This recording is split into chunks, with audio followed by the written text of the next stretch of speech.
18 தர்பார் வந்துட்டாயா. வணக்கம் மக்களே, இது நியூஸ் 18 தர்பார். பீகார்ல தேர்தல் நடக்குதோ இல்லையோ, தமிழ்நாட்டில் அரசியல் கிளம் அதிரி புதிரியா அப்படியே கடன் எரிஞ்சுக்கிட்டே இருக்குது. நாளொரு மேனியும் பொழுதொரு வண்ணனுமா டமார் டமார் ஏதாவது வெடிச்சுக்கிட்டே இருக்குது. வாங்க ஒவ்வொரு வெடியா எடுத்து போடுறோம். வெடிக்கிறத பார்த்து என்ஜாய் பண்ணுங்க. நிகழ்ச்சிக்குள்ள சடக்குன்னு போவோம். வாங்க நேரா சமசீர்மாக்குள்ள போறோம். நம்ம நடிகை கௌரி கிஷன் இருக்காங்கல்ல, அவியிட்ட எடக்கு முடக்கா கேள்வியை காட்டு ரொம்ப குடைச்சல் கொடுத்தாங்கல்ல. சரி, என்ன குடைச்சல் கொடுத்தாங்கிறத ஒரு 2 பார்த்து வந்துருமா? நீங்க தானா வெயிட் பத்தி கேட்டு என்ன தப்பா கேக்குறேன்னா, அன்னைக்கு ஹீரோ கிட்ட கேட்டீங்க அவங்க இப்படி இப்படி அவங்களை தூக்குறீங்க, அவங்களுக்கு எவ்வளோ வெயிட், அது ஒரு ஃபர்ஸ்ட் பாடி ஷேமிங். நீ அவங்க எவ்வளோ வெயிட்னா அது ஒரு ஸ்டூபிட் கொஸ்டின் தாங்க.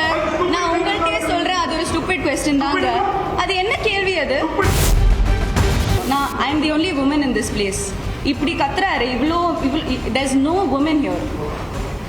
ஐ am being targeted just because I am a woman. நீங்க ஒரு பொம்பளை அந்த ஒரு பேசிக் ரெஸ்பெக்ட் காமிக்காம என்ன வச்சு கத்துறீங்க. நீங்க என்ன தப்பா? அது தப்பு தான் சார். நீங்க பாடி ஷேம் தான் பண்ணீங்க, அது தப்பு தான். Like I would like to take this opportunity.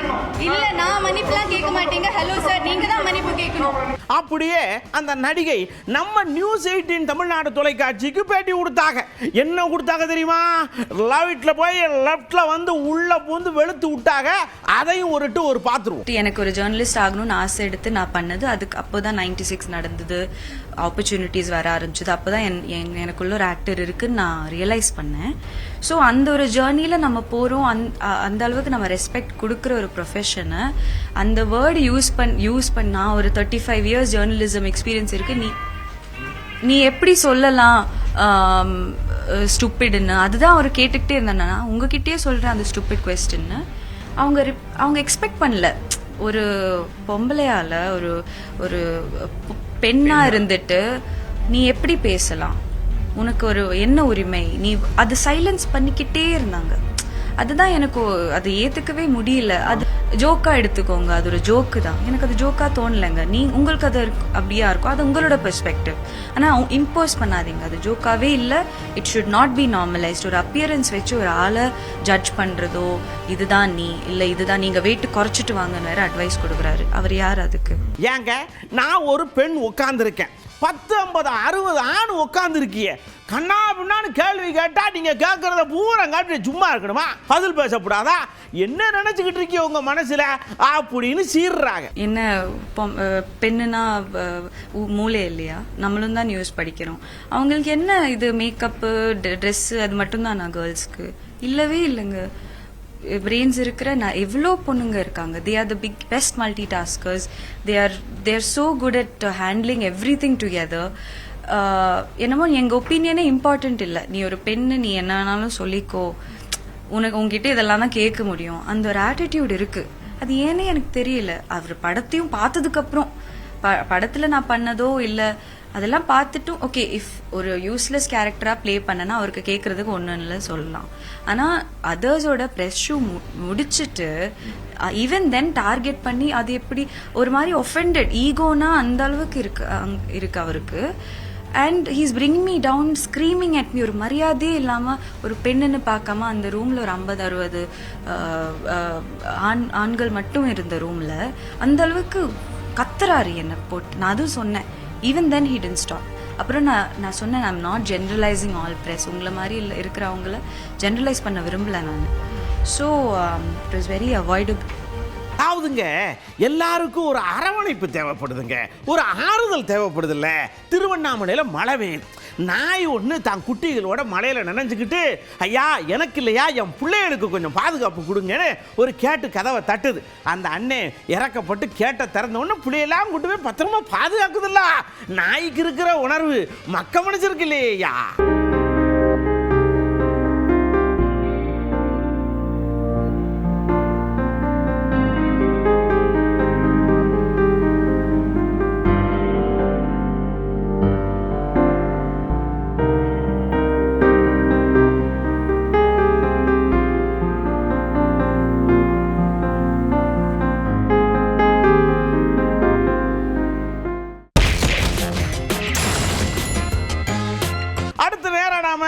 எங்க போறோம்?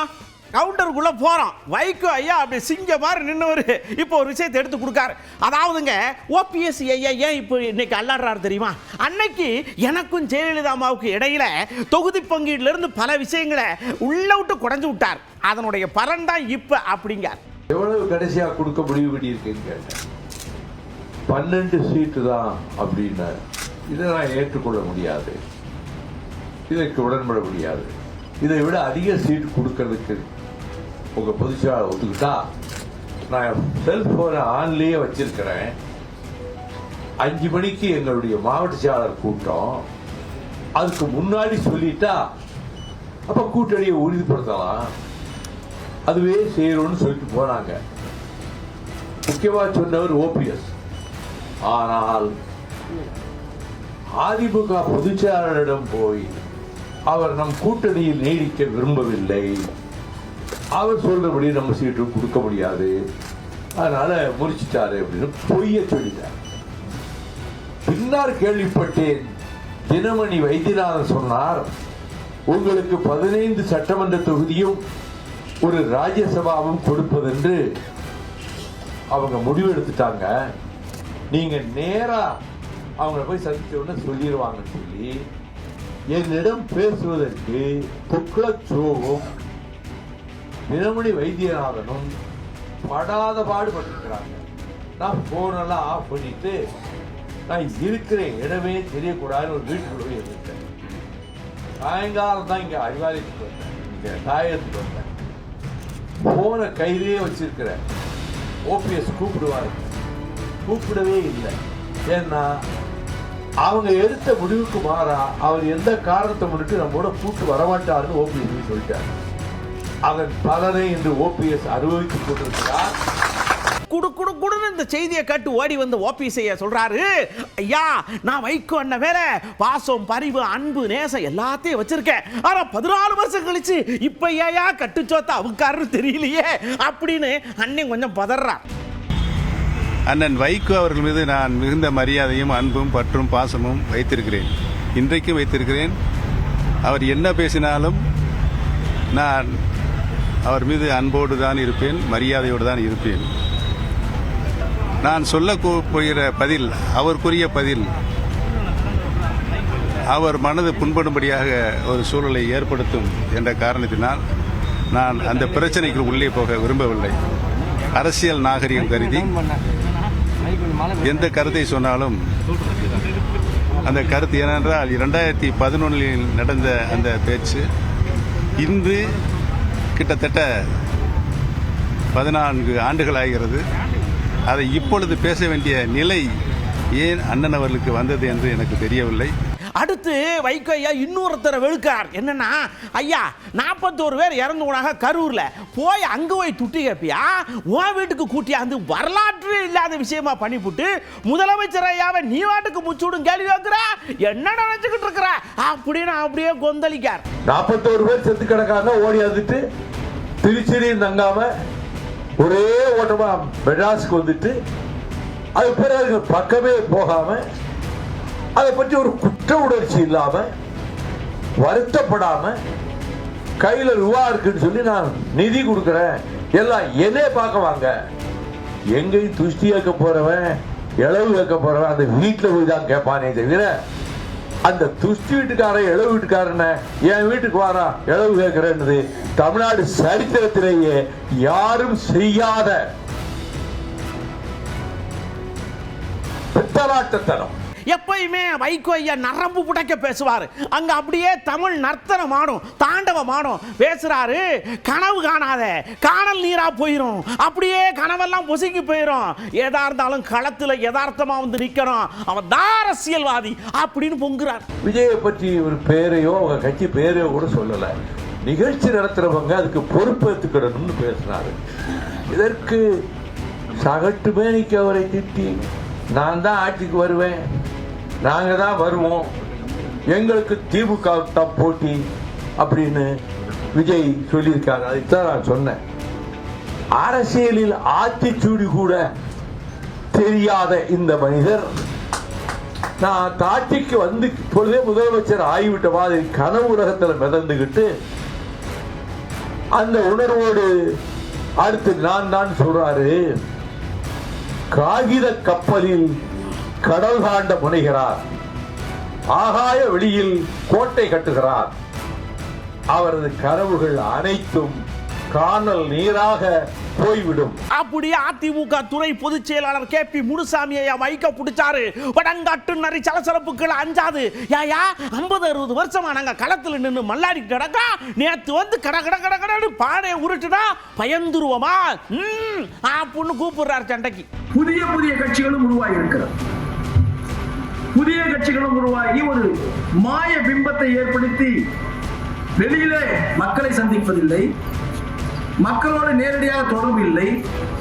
ஏதோ சினிமாவில் நடித்தார்கள், அந்த சினிமாவில் நடித்து வைத்துக் கொண்டு ஒரு பெரிய கட்டமைப்பை உருவாக்கி விட்டதை போல தன்னை முதன்மைப்படுத்திக் கொண்டு அவர்களும் தேர்தல் களத்தில் வருகிறார்.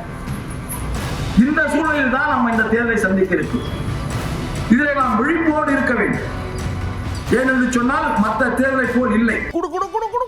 ஆர்பி உதயகுமார் ஐயா ஓடியாந்து, அண்ணே அண்ணே சவுண்ட கொஞ்சம் கம்மியா பேசுங்க, கோபத்தை லைட்டா உள்ள கிறக்குங்க, கூட்டணி அமைச்சாலும் அமைச்சிருவோம், அப்புறம் திருப்பி அங்க போய் நின்னா இவங்க ஊரா நம்மள வாங்குவாங்கனே பார்த்து பேசுங்கண்ணே அப்படிங்க. நான் அதிமுகவுடைய நிலைப்பாடு சொல்றேன். சட்டமன்றத்தில் நாங்க பேசணும், இப்பயும் பேசுவோம். நாளைக்கு சட்டமன்றம் கூடினா கூட நியாயத்தை பேசுவோம், உண்மையை பேசுவோம், நியாயத்தை பேசுவோம், மக்களுக்காக பேசுவோம். ஏன் ஸ்டாலின் கோபம் வருது? நியாயத்தை பேசுனா, உண்மையை பேசுனா ஏன் ஸ்டாலினுக்கு கோபம் வருது? சட்டமன்றத்தில் கோபப்பட்டார்ல, ஏன் கோபப்படுறாரு? ஒரு முதலமைச்சர் இந்த கேள்வியை எதிர்கொள்வதற்கு, உரிய பதிலை சொல்வதற்கு எதிர்கட்சி தலைவரை பார்த்து ஏன் நாளாந்தர வார்த்தையை பயன்படுத்தி அவர் ஏன் பேசணும்? அப்போ ஐயோ ஒன்று சேர்ந்துவாங்களோன்னு ஒரு நடுக்கம், ஒன்று சேர்ந்துட்டா என்ன செய்யறதுன்ற நடுக்கம். டெய்லி அவர் ஒன்று சேர்ந்துடக்கூடாதுன்ற பிரார்த்தனை மட்டும் வைப்பார். ஆனால் இறைவன் போடுற கணக்குக்கு மத்தியில் மனிதன் போடுற கணக்கு ஜெயிக்காது. தாவேக்கா அதிமுக கூட்டணியில் ஒன்று சேர்ந்துருமோன்னு முதலமைச்சர் நடுங்கிறாருன்றீங்கல்ல, அப்போ அந்த நடுக்கிறதுக்கு என்ன உங்க எதிர்பார்ப்பு நிறைவேறுன்றீங்களா? காலம் சில தீர்ப்புகளை சொல்லும், காலம் சில வழிகளை உருவாக்கும். காலம் சொல்லுகிற தீர்ப்பு அதற்கு ஈடு இணை எதுவுமே இல்லை. அது வரைக்கும் பொறுத்தவர் பூமியால் தான்.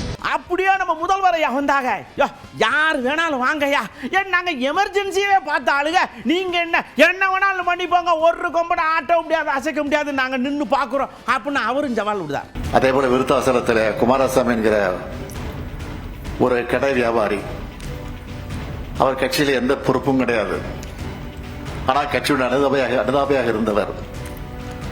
அவரும் கைது செய்யப்பட்டு விசாரணையில் கொண்டு கைது செய்யப்பட்டு உள்ளே அடைத்தார்கள். எதற்கு என்று கேட்டால், எப்படி ஏழுமலை கைது செய்யப்பட்டார்களோ அதே போல அவரும் விருத்தாசலத்தில் தலைவர் கலைஞர்கள் பேசுவதற்கு இடம் கொடுத்த காரணத்தால் மட்டும் இல்ல, வீட்டிற்கு அழைத்து மதிய உணவு வழங்கிய காரணத்தால் கைது செய்யப்பட்டு சிறை அடைத்தார்கள். இதையெல்லாம் எதற்காக சொல்கிறேன் என்று சொன்னால், இன்றைக்கு யாரோ கிளம்பி இந்த கழகத்தை அழித்து விடலாம், ஒழித்து விடலாம் என்று கனவு கண்டு கொண்டிருக்கிறார்களே, அவர் கனவெல்லாம் நிச்சயம் எந்த கொம்பனாலும் இந்த இயக்கத்தை தொட்டு கூட பார்க்க முடியாது என்பதை மாத்திரம் இந்த நேரத்தில் நான் குறிப்பிட்டு காட்ட கடமைப்பட்டிருக்கிறேன். அப்படியே நம்ம செங்கோட்டை அண்ணாச்சி இங்க பாருங்க, நான் மட்டும் அன்னைக்கு சரின்னு சொல்லி சிக்னல் கொடுக்கலனா இன்னைக்கு எடப்பாடி இருக்கிற இடம் தெரியாதுங்க. அவர் அதையெல்லாம் நினைச்சு பார்க்காம என்னென்னமோ பண்ணிக்கிட்டு போட்டார். எனக்கு சிரிப்பா வருது அப்படின்னு உள்ளுக்குள்ள இருக்கிற அழுகையை அடக்கி வச்சுட்டு பேசுறார். 3 முறை அம்மா இருக்கின்ற போதும், அம்மா மறைவுக்கு பிறகும் ஓபிஎஸ்ஐ மட்டும்தான் முதலமைச்சராக அருகிலே அமர்த்தினார். ஏன் உங்களை அமர்த்தவில்லை முதலமைச்சராக என்ற கேள்வி நான் இங்கே கேட்க விரும்புகிறேன். ஏனென்று சொன்னால், நான் முதலமைச்சர் ஆனதற்கு பிறகுதான் இவருக்கு அமைச்சரவை இடம் தந்தேன் என்று சொன்னார்.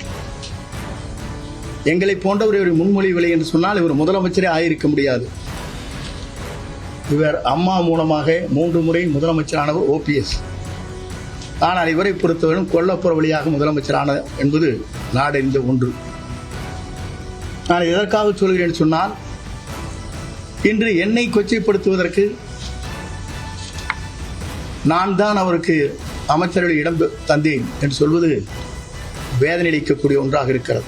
எல்லாத்துக்கும் சிபிஐ வேணும், சிபிஐ வேணும், விஜய் காட்டா சிபிஐ, இந்த பக்கம் நடந்தா சிபிஐ, கோடநாட்டுக்கு அப்படியே சிபிஐ கேட்க வேண்டியானா அப்படின்னு செங்கோட்டையன் அந்த பக்கம் கேட்காரல. இதற்கு சிபிஐ விசாரணை தேவை என்று வலியுறுத்தினோம். எதற்கெல்லாம் சிபிஐ விசாரணை வேண்டும் என்று நாம் வலியுறுத்தி கொண்டிருக்கிற போது கொடநாட்டிலே நடைபெற்ற கொலைகளை பற்றி இதுவரையிலும் குரல் கொடுக்கப்பட்டிருக்கிறதா? எதற்கெடுத்தாலும் சிபிஐ, எதற்கெடுத்தாலும் சிபிஐ. ஆனால் நம்மை வாழ வைத்த, அங்கே வாழ்ந்து கொண்டிருந்த புரட்சித் தலைவி அம்மாவுடைய அந்த கொடநாட்டில் ஏற்பட்டிருக்கிற கொள்ளைக்கு ஒரு நாளாவது சிபிஐ விசாரணை வேண்டும் என்று குரல் கொடுக்கப்பட்டிருக்கிறதா என்பதை நான் தெரிந்து கொள்ள விரும்புகிறேன். ஏனென்று சொன்னால் பி டீம் என்று என்னை பற்றி சொன்னார்கள். யார் பி டீமாக இருக்கிறார் என்பது இதன் மூலமாக நீங்கள் புரிந்து கொள்ள வேண்டும்.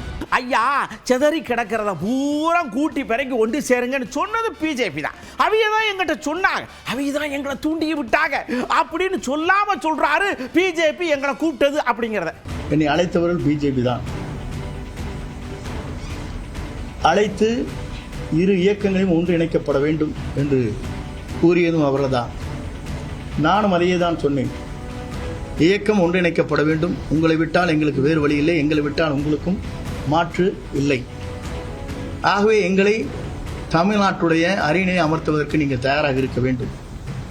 2029 உங்களுக்கு உங்கள் தேவைகளை பூர்த்தி செய்வதற்கு மேலே இருக்கிற உயர்மட்டத்தை சார்ந்தவரோடு கலந்து பேசி அந்த முடிவுகளை மேற்கொள்ளலாம் என்று தான் சொன்னேனே தவிர என்னை வைத்துக்கொண்டு பிரிவினை நாடுவதற்காக அவர்கள் என்றைக்கும் அந்த வார்த்தையை சொல்லவில்லை.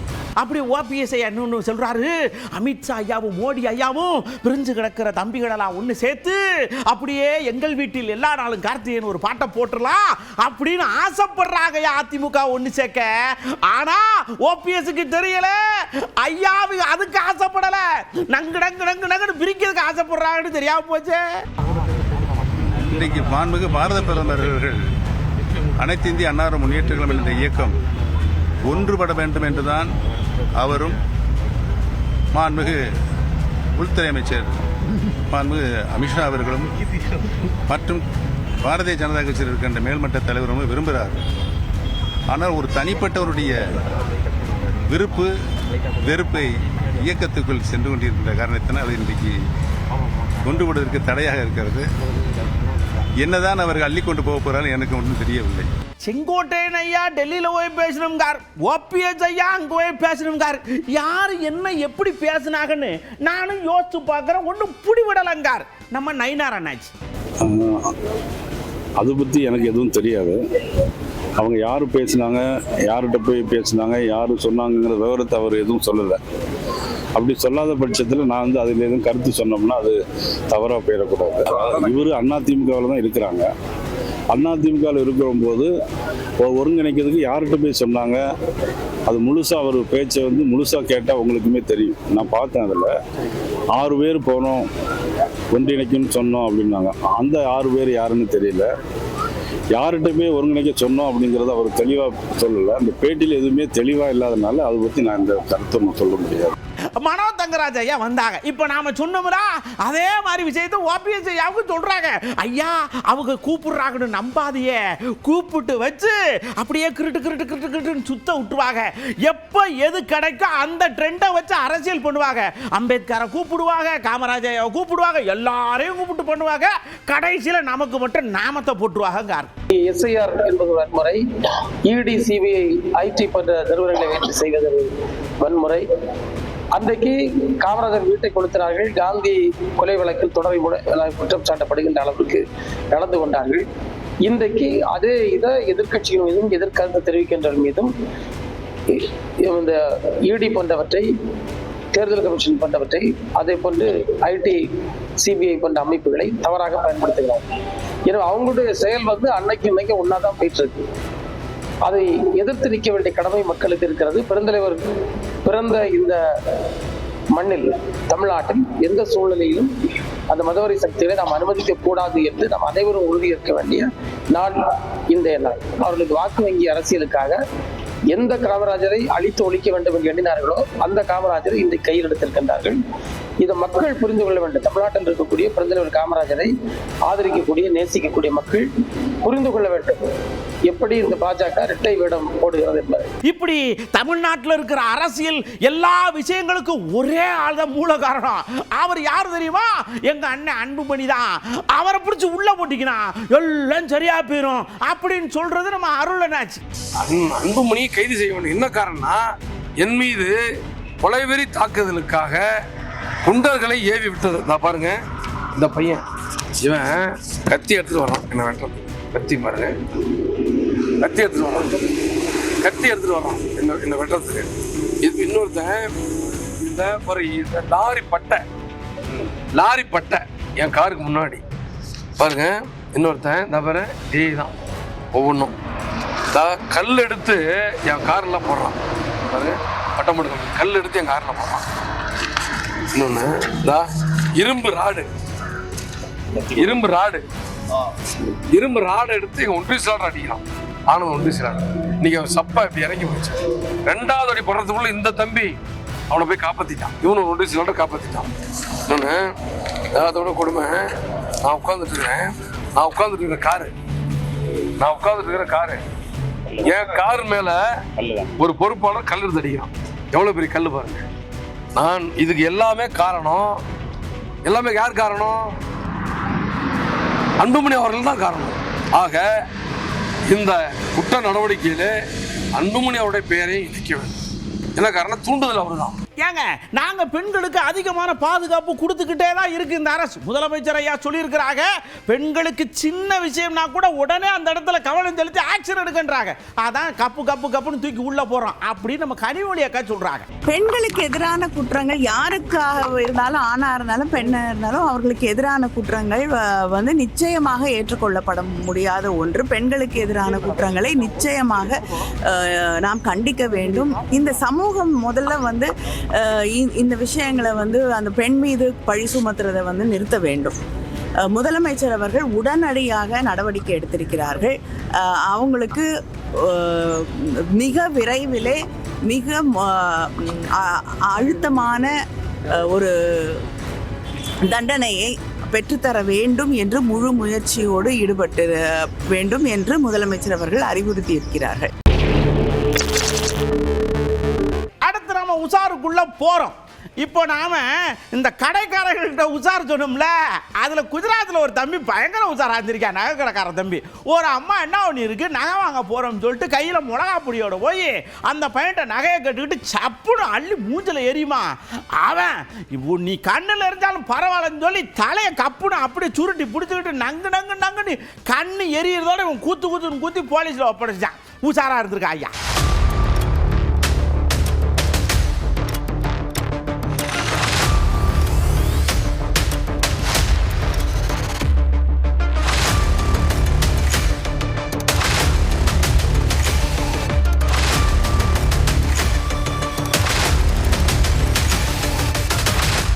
இங்க உசாரா இருந்த தம்பி, ஆனா இங்க கம்பியை நம்பி உசாரா இல்லாம போயிட்டாங்க ராஜஸ்தான்ல.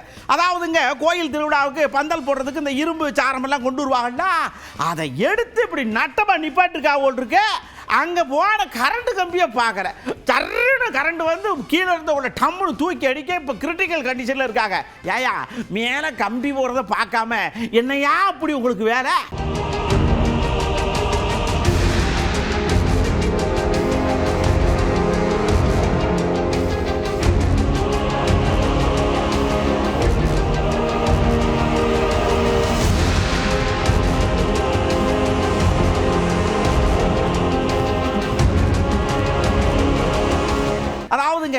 காற்று வாங்க போனே, நல்ல கவிதை வாங்கி வந்தேன்னு சைக்கிள்ல சங்கான்னு மிதிச்சுக்கிட்டே போயிருக்காரு.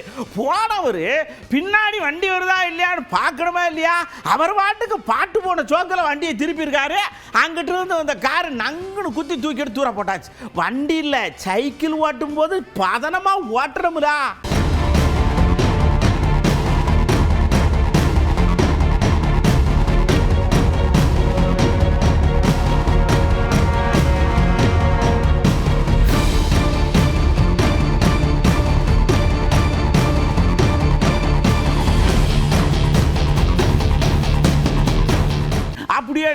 போச்சம்பள்ளி பக்கத்தில் ஒரு பஸ்ஸில் பார்த்தா பஸ்ஸுக்குள்ள பிதுங்குது கூட்டம். இந்த பக்கம் படியில் தொங்குறான். பாடியா விடப்பா நாம ஏணியில் தொங்குறோன்னு அங்கிட்டு போய் 2 பேர் தொங்குறான். ஏய் பார்த்து பிடிங்கடா, ஏணி வலிக்கிருச்சுன்னா டயருக்குள்ள போக வேண்டி இருக்கும் அப்படின்னு சொன்னாலும் கேட்க மாட்டேங்க. என்ன பண்ணுறது?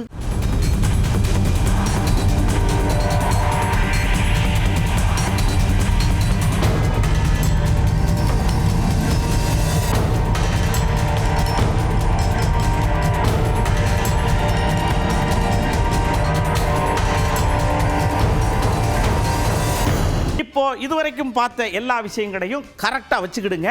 நான் சொன்ன மாதிரி உஷாரா இருக்கிற இடத்துல ரொம்ப கவனமா இருங்க. வண்டி ஓட்டும் போது ரொம்ப உஷாரா இருக்கையா. நிறைய பேர் இன்னும் அதிகமா இந்த போனை இப்படி பிடிச்சுக்கிட்டே பேசிக்கிட்டு ஓட்டுறீங்களே, பயமா இருக்கு. அடுத்த தர்பார்ல ஏகப்பட்ட விஷயத்தோட நான் உங்களை சந்திக்கிறேன். அதுவரை உங்களிடமிருந்து அன்போடு விடைபெற்றுக் கொள்வது உங்கள் அன்பு நண்பன் எழில். வணக்கம் மக்களே. 18 தர்பார் வந்துட்டாயா.